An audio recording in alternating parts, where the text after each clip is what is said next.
All right, good afternoon, everyone. My name is Marissa. I am one of the account executives along with Calvin on Team Cox, and this is a team. This is Calvin, Maya, Wendy, Derek, Jessica, Jeremiah, and Bryce. We are quite a bunch. Okay, so to start us off, malfunctions, turn this thing on first. Okay, to start us off, we're going to give you a little bit of background on Cox. So, Cox Communications is a subsidiary of Cox Enterprises, which consists of Cox Automotive, Cox Media Group, and Cox Communications. Our group worked directly with Mr. Joe Camaro, who is the communications specialist over at the Southern California Cox Communication branch. We originally started as two separate groups, and our goal was for each of us to pitch ideas to Mr. Camaro and his fellow executives. After our initial pitching, Cox decided to head in a different direction and focus more on amping up their social media presence, and more specifically, their Cox California Twitter page. So with that, our groups joined forces and we brainstormed and came up with our social media campaign idea. So with that, I'll pass it off to Calvin. He'll give us a little SWOT analysis on Cox Communications. Hello, everyone. All right, so this SWOT's kind of a mix of the company and the contest. So the strengths. So as you guys all know, Cox is one of the nation's leading service providers when it comes to cable and telecommunications. They offer various products and services, and also their new GigaBlast technology is one of their biggest strengths right now. Initially, they wanted us to promote and kind of attract the millennials with GigaBlast, but due to time constraints and other things that happened, we had to kind of switch that up. Weaknesses. So their biggest weakness is the marketing appeal to millennials. This is where we come into play. Lack of millennial consumers. Not many millennials are interested in cable, and cable services aren't as desirable. So opportunities. Appeal to the younger generation. So that's how our contest comes into play. By doing this, our contest was also meant to increase Twitter followership, and the Twitter contest was going to increase brand awareness. So, threats. So the threats, streaming services such as Hulu, Netflix, all those streaming services are threats that pose a big dent to Cox itself, and also just the lack of brand loyalty right now, since they haven't really found a way to expand on that, and also competitor pricing. And now I'm going to go ahead and hand it off to Maya, who's going to explain the Calvin. key So I'm going to be audience. explaining our key audience and messages. So based on the research we did, according to a Twitter statistic, we found that 80% of millennials on Twitter are actually accessing, using or checking their Twitter once a day. So we really wanted to make millennials our main target audience, and not just millennials, but their families and friends. And for the messages on Twitter, with the Twitter posts that we use, we wanted to use specific millennial language, which was like trending hashtags for millennials, the language that we identify with the most. So now I'm going to pass it over to Wendy, and she's going to cover the tactics of community outreach. Thank you. Good afternoon. I'm going to cover our team's tactics for community outreach.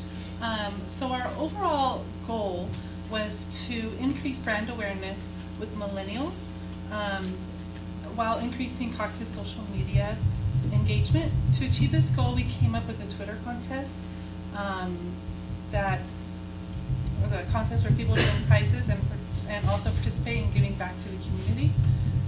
But for people to participate, they need to know about it. So we used 4 tactics. First one is we got the word out through telling our fellow students and our family members and friends to get them involved. Second, we cross-promoted with Practical Advantage's Twitter account, which shared the Cox contest tweet. And third, Joe at Cox paid for Twitter ads through those boost ads that come up on the social media. And fourth, we set out to use traditional media outlets. So we wrote 2 press releases. One was covering the work that Practical Advantage was doing in itself, and also the contest itself. We were fortunate to have one of those stories picked up from the Orange County Register. The angle was for practical advantage, even though it was the angle was for practical advantage. It did highlight the team, the Cox team, which in turn resulted in creating brand placement in the story. And like the contest itself, it offered a community involvement by having the winners like the contest itself, that offered a community involvement by having the winners choose a charity for Cox to donate money to. This opportunity aligned with Cox's community outreach mission, showcasing their involvement with an educational institution. So even though the story ran after the contest was over, we still achieved great results towards our overall goal of increasing brand awareness with millennials, all the while maintaining Cox's image. Overall, the story resulted in a win-win opportunity for Cal State University Fullerton, Practical Advantage, and Cox, because it gave exposure to all three. Now I'll pass it along to Derek, who will cover more in depth of the contest. All right, thank you, Wendy. So our strategy really, our main focus was to build a stronger presence for Cox California's Twitter account. So we came up with a retweet contest that ran during Thanksgiving week called Cox Giving OC. And we all know we need contestants to run a successful contest. So we incentivized our contestants with prizes and an added bonus, which I'll get to in a little bit. Next slide, please. So I'm going to go over our contest.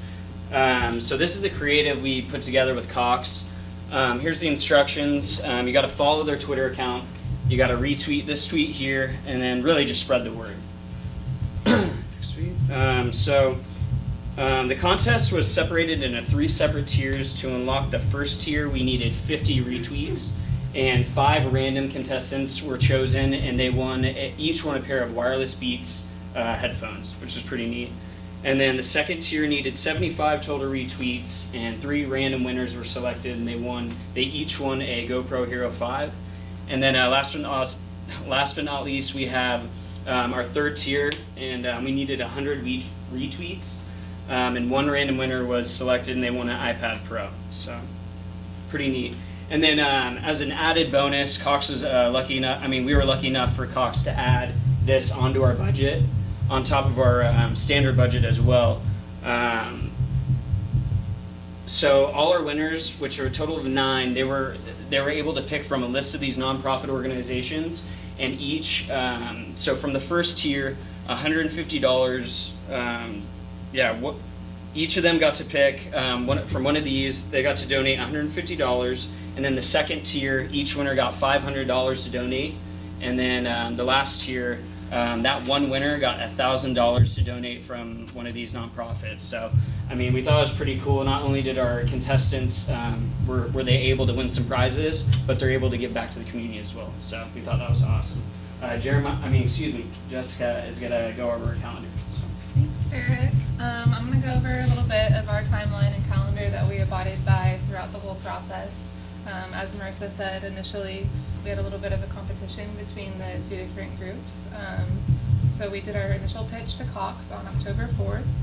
After that, we met as one big team to re-strategize and construct a new social media campaign.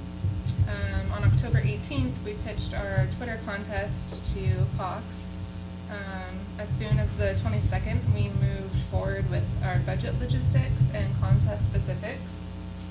In November, we jumped right on to blogger outreach and working on our graphics and Twitter posts for the contest. We met with our supervisor, Joe, from Cox to go over final touches. And on November 20th, our tweets went live on Cox California. The following day, the contest tweet went live at 1 p.m. And on the 22nd, we posted contest updates, retweeting benchmarks, and as soon as the 29th, we selected our contest winners, and the 12th of December, we sent out the prizes, and that's pretty much the quick 2-month period frame that we had to get everything done. I'm going to pass it off to Jeremiah. Thank you, Jessica. So we use 2 tools mainly for our campaign. As we've been saying, it's both Twitter and our news pitches. Moving on to our goals. With our goals, we had our one main goal of increasing our engagement for millennials for Cox Communications. And so our objectives to complete these goals were to increase their followers by 100 and to increase their engagement by 100. It's just very straightforward. Now moving on to our budget with Bryce here. All right, hello everybody. So for our contest with Cox, they gave us an initial budget of $6,500. Of that $6,500, $3,250 of it was used in total donations to that list of profits. 2,850 of it was used to actually buy the actual prizes, and then the remaining $400 was used to make sure all of our prizes made it to our winners, as well as anything else that we might have needed. Not with that 6,500, but Cox also boosted all of our postings with a additional 1,000 of their own dollars. Now I'm going to be talking about the outcomes. One of our main goals was to gain new followers for Cox, and by the time our campaign was done, we were able to give them another 120 new followers. When they were looking at where they were this time last year, through our contest, they were well above where they had been. And then with a average social media contest like this, businesses like to see anywhere from 3% growth to 5%, and we actually were around 4.28. And now I'm going to pass it to Kelvin. All right, so I'm going to go ahead and just give an overview on the evaluation of success. So 1,000 of that, as Bryce had stated, was used to help boost and increase our engagements via Twitter. And also the integration of charitable donations really did increase our millennial interest, because as we all know, as millennials, we kind of are the philanthropic era. And the use of Prad, so quick shout out to Angie as well. Thanks to Angie and setting that up on the Prad Twitter page, we're able to increase our Twitter followership. So actually from November 18th to 25th, when the contest was going on, Cox Twitter page gained over 209 new followers and generated over 6,000 engagements. So that's with a percentage of 80% of those engagements from the contest. Our main goal was 1%, so we clearly did surpass that, and we were successful. And I'm gonna go ahead and have Marissa talk about the recommendation. All right, so thank you, Kelvin. For our recommendations for Cox, we suggest that they continue to use the millennial-specific language and promotions similar to the content that we provided them with. After our success with Cox Giving OC, we're pretty confident that this tactic will continue to build brand awareness and attract younger generations if used continuously and for a longer period of time. Unfortunately, we only had a period of 5 days to actually post and do things with their Twitter account, so that kind of threw us off a little bit. But overall, after the initial success of using this tactic of millennial-specific language and promotions, with success on the Cox California page, we suggest that Cox continue to use this tactic and spread it corporate-wide onto all media platforms. So we realize that these are very small steps in building brand awareness and loyalty amongst millennials, but we're confident that it will be successful in achieving Cox's ultimate goal of successfully competing with their competitors and increasing sales across all generations. And so with that, that is our presentation. Thank you all for your time.